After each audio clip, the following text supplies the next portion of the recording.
Masechet Nazir, résumé du Daf Lamed Dalet. Un homme a vu une espèce de bête qui s'appelle Kvi ou Koi. Cette bête-là, on a un doute sur elle si elle est considérée comme Behema, domestique, ou Chaya, sauvage. Et il y a une différence dans les halachot entre domestique et sauvage, même quand les deux sont cachers, ils n'ont pas les mêmes halachot. Les behemoth, les animaux domestiques, leur graisse est interdite. Mais quand on leur fait la shrita, on n'a pas besoin de couvrir leur sang. Les bêtes sauvages, les chayot, même cachères comme le cerf, quand on leur fait la shrita, il faut couvrir le sang. Et leur graisse est permise. Ce koi-là en question, cette bête-là, on a un doute si elle est considérée comme behema ou comme chaya. Est-ce que c'est domestique ou sauvage? Et donc, un homme est venu, il a vu ce koi en question, il a dit, moi je suis convaincu que c'est une chaya, je suis nazir que c'est une chaya, c'est sauvage. Le deuxième a dit, non, moi je suis convaincu que c'est pas une chaya, je suis nazir que c'est pas une chaya. Le troisième a dit, je suis nazir que c'est une behema, domestique. Le quatrième a dit, je suis nazir que c'est pas domestique. Le cinquième a dit, je suis nazir que c'est les deux. On doit garder la lachot et de chaya et de behema. Le sixième a dit, je suis nazir que c'est ni chaya ni behema. Le septième a dit, je suis nazir qu'un de vous est nazir. Le huitième a dit, je suis nazir qu'aucun de vous n'est nazir. Le neuvième a dit, je suis nazir que vous êtes vous tous nazirim. Eh bien, ils doivent tous être nazirim. On doit craindre donc la naziroute de tous. Ils sont tous nazirim. La Gemara ramène deux versions. Une braïta qui dit, il s'agit de 9 personnes. Une braïta qui dit qu'il s'agit d'une personne qui a pris sur elle 9 fois la naziroute, comme ce qu'on a vu dans la Mishnah. Comment est-ce possible? La Gemara conclut en disant, en fait, il a vu 9 personnes avant lui. Et lui, il a dit, moi, je prends sur moi la naziroute de toutes ces 9 là. C'est pour ça que tu vas en arriver à craindre toutes les 9 nazirouyotes. On commence maintenant le 6e pérek. 3 choses sont interdites, pas espèces. 3 choses sont interdites au nazir. La touma est interdite au nazir, la touma d'un mort. Les cheveux, il n'a pas le droit de se couper les cheveux. Et ce qui sort de la vigne. Tout ce qui sort de la vigne est interdit pour le nazir. Tout ce qui sort de la vigne s'associe, les différentes parties les unes avec les autres, les raisins secs, les raisins frais, tout s'associe. Il n'est chayav que s'il a mangé un kazaït. Selon un avis, il n'est chayav que quand il boit un revit de vin. Rabbi Akiva dit même s'il a trempé son pain et que entre le pain et le vin on en arrive à un kazaït, il est chayav. Il est chayav même s'il n'a que bu du vin, il n'a pas mangé de raisin, ou même s'il n'a que mangé des raisins sans boire du vin.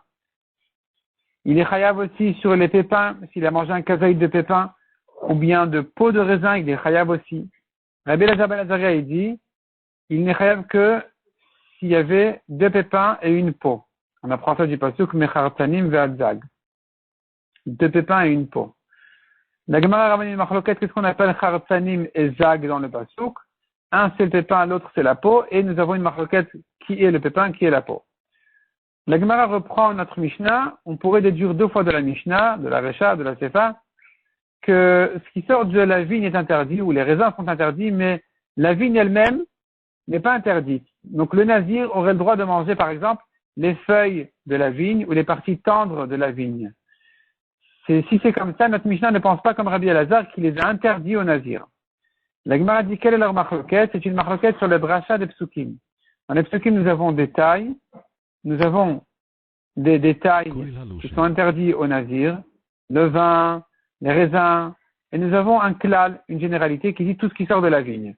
On peut employer 2 systèmes, soit l'un, soit l'autre, de drachot sur ce pasouk. Soit on prend un système qui s'appelle ribouy ou miout, c'est ce que pense Rabbi Elazar. Rabbi Elazar dit il faut faire la dracha de ribouy ou miout, ça veut dire la Torah tout inclus, sauf une chose. Donc on ne va exclure d'ici que les branches, le bois, mais les feuilles et tout ce qui peut être mangeable de la vigne est interdit au nazir. Les Chachamim disent non. Ici, c'est pas ribouy ou miout, c'est klal ou prat, détail et généralité. Donc ici, on va inclure tout ce qui ressemble au détail. Et donc, les feuilles et les différentes parties de la vigne elles-mêmes ne sont pas interdites. On ne va interdire que ce qui ressemble au détail, qui sont donc les raisins, le vin, le vinaigre. Qu'est-ce qu'on va inclure par ça, ce qui ressemble, qui n'est pas écrit clairement dans la Torah? Ce sont des raisins qui ne sont pas mûrs, ou des mauvais raisins. C'est ça ce qu'on va inclure. Mais on ne va pas inclure les feuilles ou ce qui n'est pas fruit de l'arbre. Ce qui est de l'arbre lui-même, même si c'est mangeable, c'est pas les branches, c'est pas le bois, ce sera quand même permis au nazir, d'après les chachamim qui font ce système-là de dracha. Alors que Rabbi Elazar, selon son système de dracha, il a su apprendre que tout est inclus dans l'interdiction du nazir. La Gemara dit encore une chose au passage, c'est que c'est une règle générale de savoir que dans les drachas, dans les psukim, si nous avons un prat ou klal, détail, puis ensuite généralité, on ne va pas rester sur les détails, on va inclure beaucoup, on va bien élargir. On ne peut pas revenir aux détails. Pour revenir aux détails, il faudrait que la Torah elle-même revienne sur le détail, comme ce qu'elle a fait pour Nazir, où elle est revenue au détail. C'est là où on va employer le système qui dirait prat ou klal ou prat, détail puis généralité puis détail. On va inclure de là tout ce qui ressemble au détail. Donc finalement, nous avons ici la marloquette Rabbi Elazar et les Chachamim. Quelle est la dracha à faire? Quel est le système de dracha à faire? Et en fonction de ça, va ressortir la lacha, la nafkamina, la marloquette. Est-ce que les feuilles ou les parties tendres de la vigne sont interdites au nazir ou non, ou bien c'est permis? La Gemara dans le daf suivant va continuer à développer cette marloquette et ce système différent de drachot. Donc on va laisser ça pour le daf suivant, Mesrat Hashem.